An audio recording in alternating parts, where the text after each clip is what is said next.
Au centre de notre galaxie, il y a un monstre. 4 millions de fois la masse du Soleil, écrasé dans un point tellement dense que même la lumière n'arrive plus à en sortir. Son nom, c'est Sagittaire A étoile. Il se trouve à 26 000 années-lumière de toi, là, pendant que tu écoutes. Et d'après tout ce qu'on t'a appris à l'école, tu ne devrais même pas être en vie pour entendre cette phrase. L'image qu'on t'a vendue, c'est celle-ci. Un aspirateur cosmique. Un trou dans le tissu de l'espace qui dévore tout ce qui passe trop près. Les étoiles, les planètes, des galaxies entières, englouties comme des miettes de pain. C'est l'image qu'on retrouve partout, dans les films, dans les documentaires, jusque dans les dessins animés. Le trou noir, ce prédateur qu'on ne rassasie jamais, sauf que c'est faux. Sagittaire A étoile ne mange à peu près rien. Les observations récentes du télescope Event Horizon, celles qui nous ont donné en 2022 la première image directe d'un trou noir, dévoilent un objet d'une discrétion presque gênante. 4 millions de soleils concentrés au même endroit. Et certaines années, ils n'avalent même pas l'équivalent d'un astéroïde moyen. Pour te donner une idée, si Sagittaire A étoile pesait 70 kg comme un être humain, sa ration quotidienne reviendrait à un seul grain de riz. Pas un repas, un grain. Et voilà ce dont personne ne parle vraiment. Ce comportement-là, ce n'est pas une exception, c'est la norme.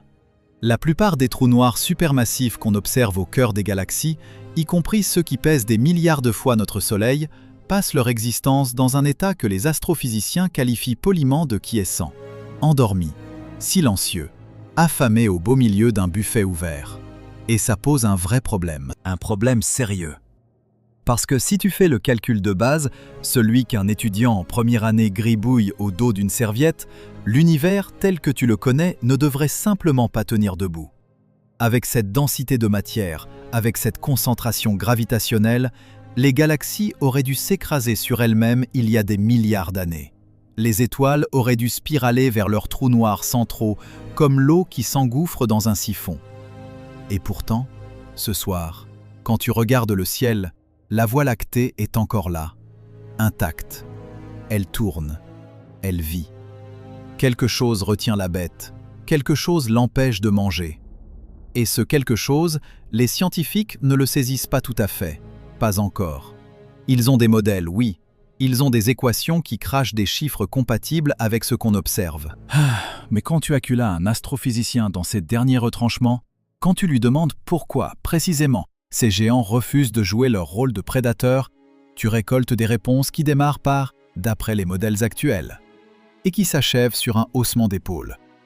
Réfléchis à ce que ça implique. Au centre de chaque grande galaxie de l'univers observable, il y a un objet qui, selon toutes les lois de la physique classique, devrait être en train de réduire son entourage en miettes. Et au lieu de ça, il dort. Il ronronne. De temps en temps, il prend une bouchée, en recrache la moitié et il se rendort. Pendant ce temps, autour de lui, des centaines de milliards d'étoiles décrivent des orbites stables. Des planètes apparaissent, des civilisations émergent. Toi, ici, maintenant, tu existes parce que la bête au centre de notre galaxie a choisi, pour des raisons que personne n'arrive vraiment à expliquer, de ne pas te dévorer. Et ce qui retient sa mâchoire est peut-être encore plus étrange que la mâchoire elle-même. Commençons par la mécanique. Avant de comprendre pourquoi le monstre dort, il faut comprendre ce qui se passe quand il s'éveille. Un trou noir n'aspire pas la matière. C'est la première chose qu'un astrophysicien te corrigera si tu lui poses la question. Il l'attire, ça oui, comme n'importe quel objet massif attire les autres objets. Mais sa gravité n'a rien de spécial. À distance égale, un trou noir de 4 millions de masses solaires exerce exactement la même attraction qu'une étoile ordinaire de 4 millions de masses solaires. La différence, c'est qu'il est petit, tassé, concentré. Tu peux t'approcher beaucoup plus près de son centre avant d'être déchiré. Mais vu de loin, à l'échelle d'une galaxie, il se comporte comme n'importe quelle autre masse. Et c'est là que le premier mécanisme entre en scène. Le moment cinétique. Le mouvement orbital. Quand un nuage de gaz tombe vers Sagittaire A étoile, il ne fonce presque jamais en ligne droite. Il a une vitesse latérale, une trajectoire. Il tourne. Et plus il s'approche, plus il accélère, comme une patineuse qui ramène ses bras contre son corps. Au lieu de plonger dans le trou, il s'installe en orbite autour. Il forme un disque d'accrétion. Une roue de matière incandescente qui peut tourner pendant des millions d'années sans jamais franchir le bord.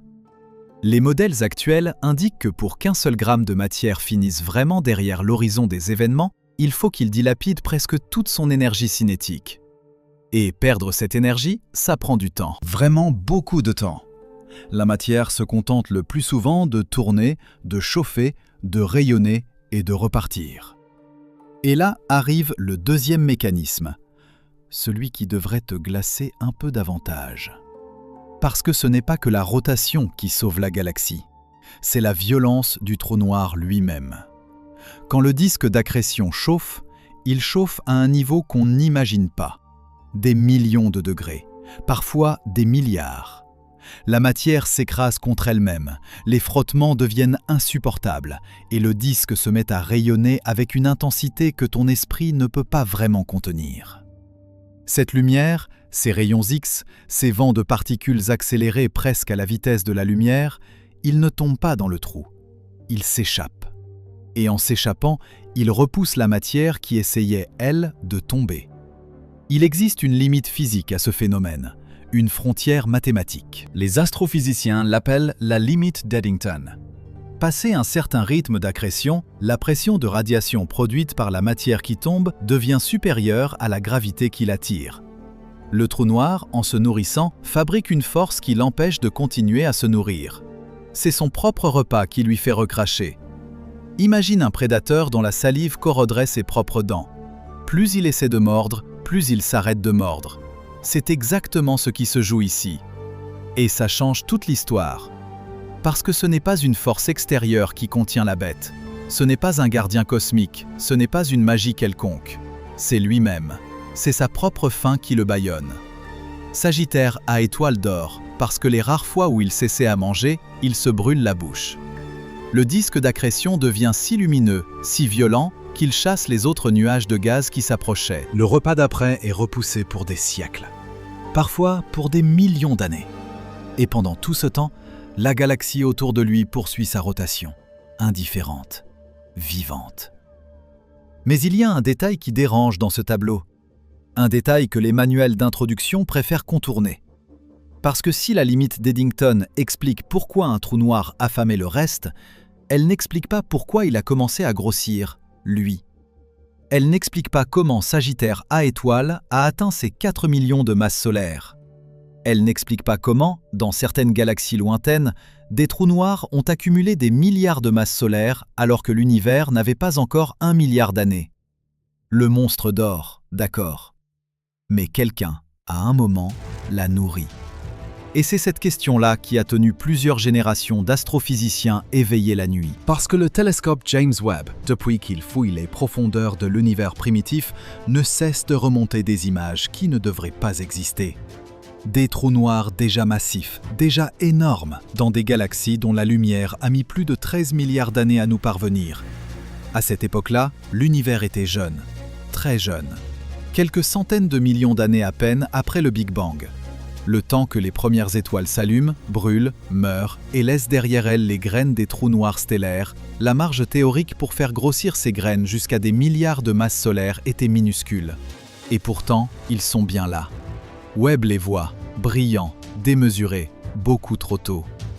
Une équipe avance que ces trous noirs primordiaux ne seraient pas partis d'étoiles effondrées, qu'ils seraient nés tels quels, par effondrement direct de nuages de gaz entiers, en sautant l'étape stellaire. D'autres modèles proposent qu'ils aient mangé bien au-delà de la limite d'Eddington pendant des fenêtres courtes. Des épisodes de gavage cosmique où le moteur d'autorégulation a tout simplement déraillé. Personne ne sait laquelle de ces hypothèses correspond à la réalité. Personne ne sait si une seule d'entre elles y correspond. Ce qu'on sait, c'est qu'à un moment donné, ces objets se sont comportés exactement comme l'image qu'on t'a vendue. Ils ont avalé, goulûment, sans frein, et ils ont laissé une trace dans le ciel.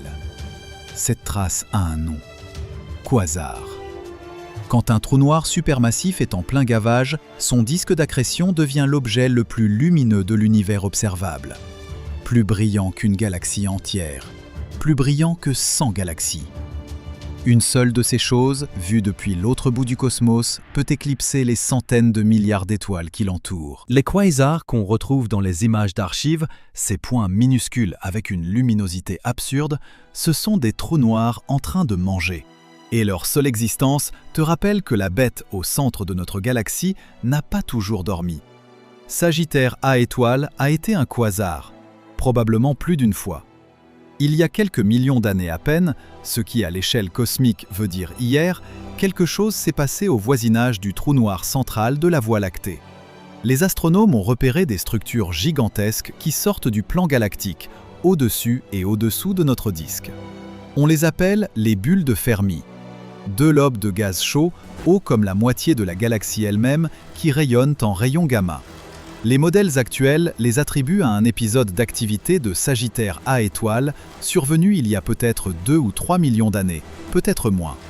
Une époque où l'Homo erectus marchait déjà sur Terre. Une époque où nos ancêtres, sans s'en douter, vivaient sous un ciel illuminé par la mort d'une étoile ou d'un nuage de gaz tombé dans le monstre. Et voilà ce dont personne ne parle. Cette activité n'est pas terminée. Les observations récentes du télescope Chandra et plus récemment encore les données du réseau Event Horizon indiquent que Sagittaire A étoile a des éruptions, des flares, des moments où sa luminosité, d'habitude étouffée, bondit brutalement, parfois plusieurs fois dans la même journée. Une équipe a observé en 2019 un épisode où la luminosité proche infrarouge du trou noir a été multipliée par 75 en quelques heures. Personne ne sait exactement ce qui est tombé dedans. Un astéroïde de gaz, un fragment d'étoile déchiré, un objet inconnu, mais quelque chose a été mangé. Et la bête a ouvert un œil. Pense à ce que ça signifie, à cet instant précis, à 26 000 années-lumière de toi. Des particules de matière sont en train d'être chauffées à des températures que rien sur Terre ne pourrait reproduire, juste avant de franchir une frontière sans retour. La lumière qu'elles émettent met 26 000 ans à parvenir jusqu'à nos télescopes. Ce que nous voyons aujourd'hui s'est produit quand les derniers Néandertaliens vivaient encore. Et ce qui se passe vraiment, en ce moment même, au centre de notre galaxie, nous ne le saurons qu'aux alentours de l'an 28 000 de notre calendrier. La bête dort. Mais elle rêve. Et de temps en temps, elle claque des mâchoires. Et quand elle claque des mâchoires, elle ne le fait jamais à moitié.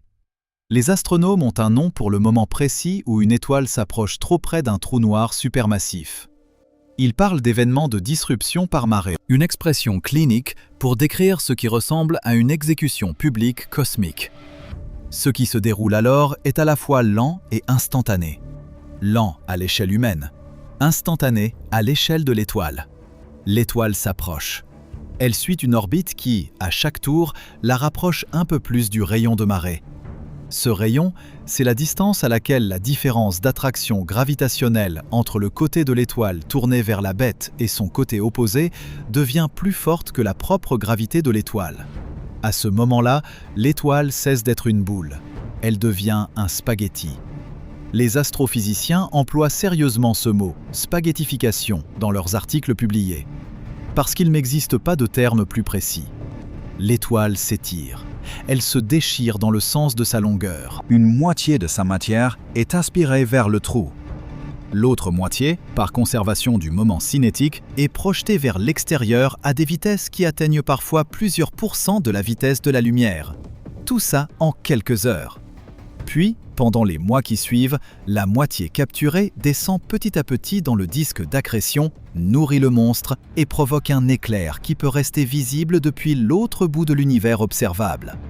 Le télescope spatial Hubble en a documenté plusieurs.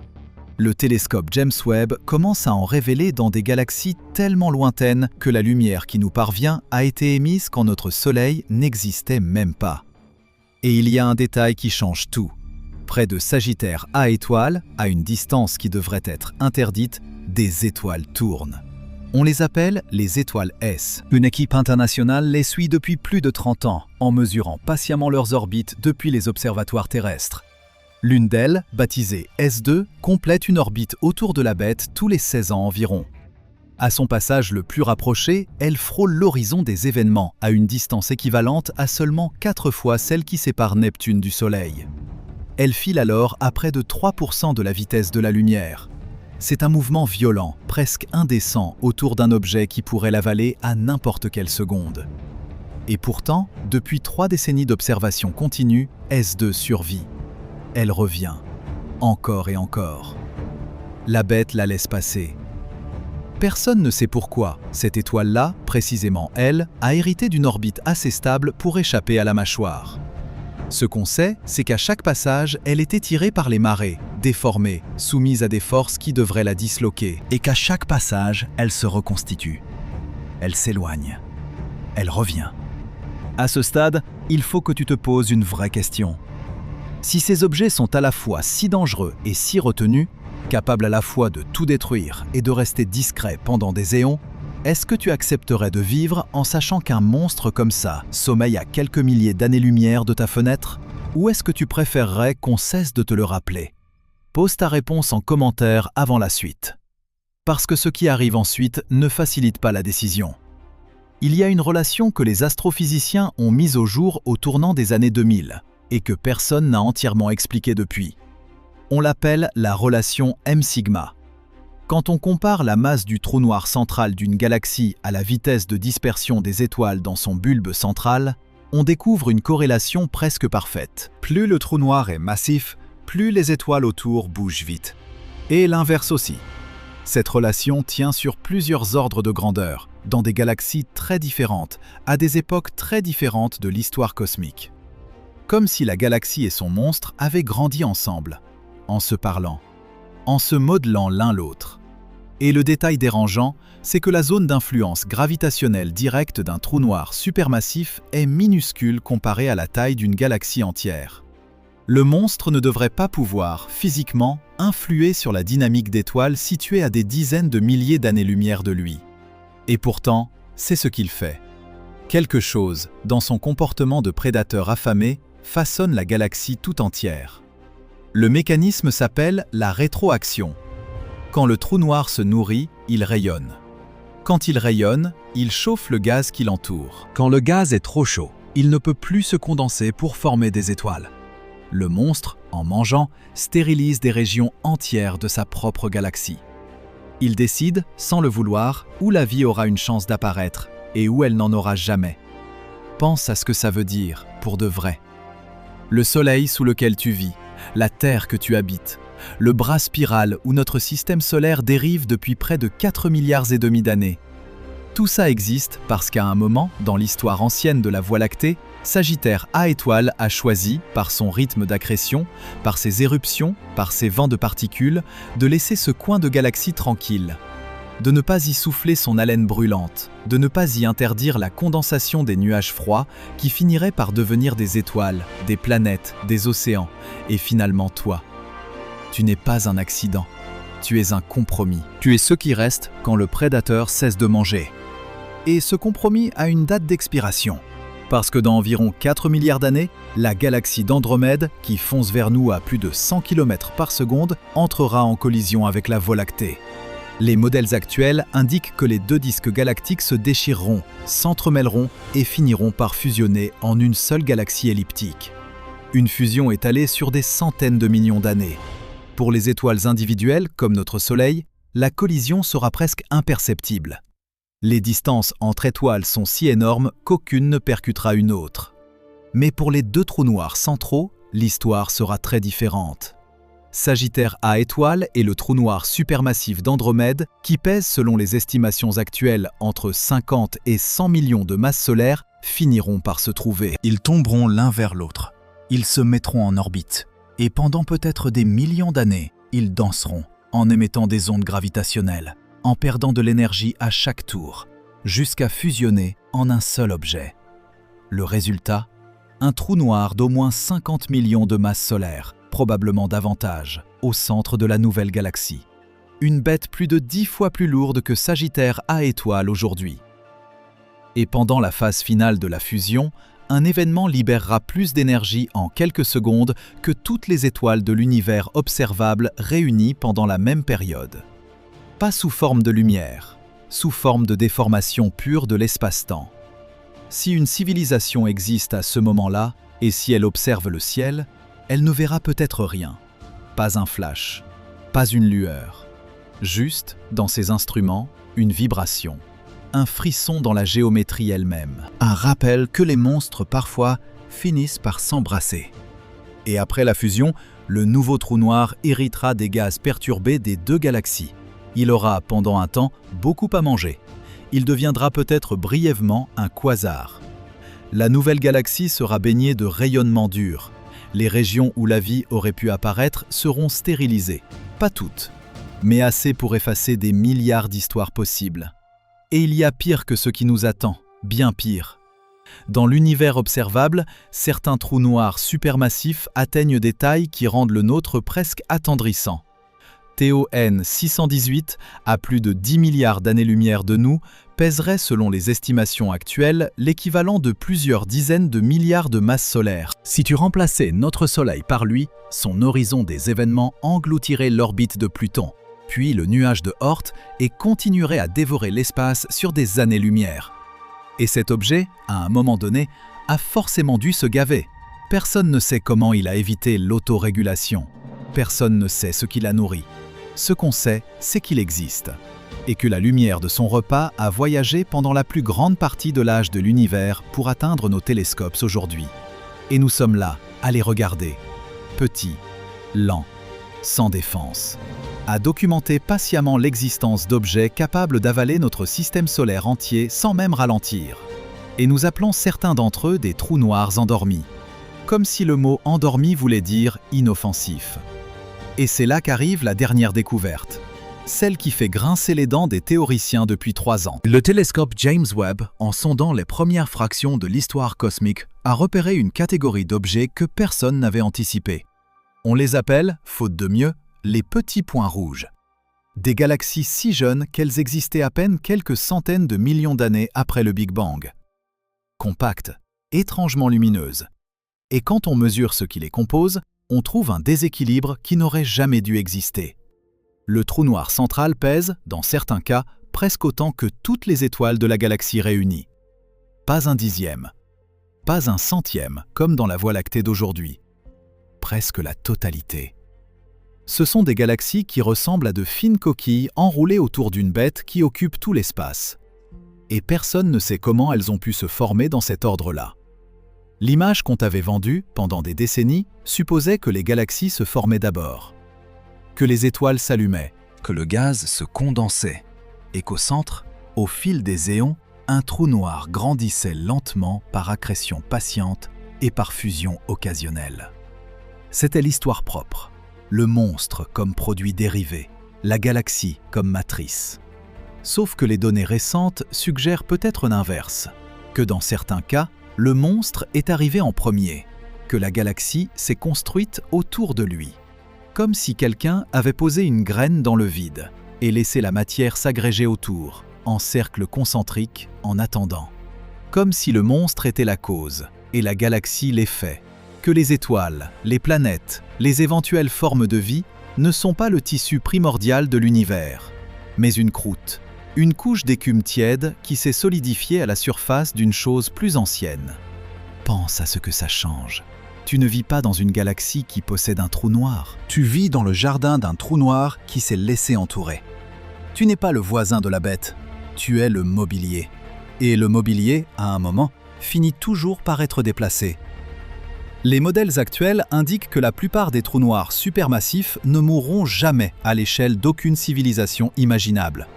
Ils continueront à exister bien après que la dernière étoile de l'univers se sera éteinte, bien après que le dernier proton se sera dissous. Dans une éternité presque incompréhensible, ils resteront. Lentement, par évaporation, ils rendront leur énergie à l'espace vide. Mais ce processus prendra plus de temps que tu n'as de mots pour le décrire. Un nombre suivi d'une centaine de zéros. Pendant tout ce temps, l'univers leur appartiendra. Pas aux étoiles, pas aux planètes, pas à toi, à eux. Et donc, ce soir, quand tu lèveras les yeux et que tu chercheras dans le ciel d'été la traînée laiteuse qui traverse l'horizon, souviens-toi de ce que tu regardes vraiment. Tu ne regardes pas une galaxie, tu regardes la peau d'un monstre qui dort. Tu vois ses cheveux, ses étoiles emmêlées comme des poils sur le dos d'une bête couchée. Et le monstre, ce soir, choisit encore de ne presque rien manger, pour des raisons que la physique ne saisit qu'à moitié, pour des raisons qui ne tiendront pas éternellement. Sagittaire A étoile dort. Il dort depuis si longtemps qu'aucune civilisation, sur aucune planète de la galaxie, n'a jamais assisté à son réveil. Tu le sais maintenant. Tu sais aussi qu'il rêve, et tu sais que dans 4 milliards d'années, quelqu'un viendra le réveiller. Si tu veux savoir ce que ces choses font quand elles cessent de dormir, la vidéo à l'écran continue l'enquête.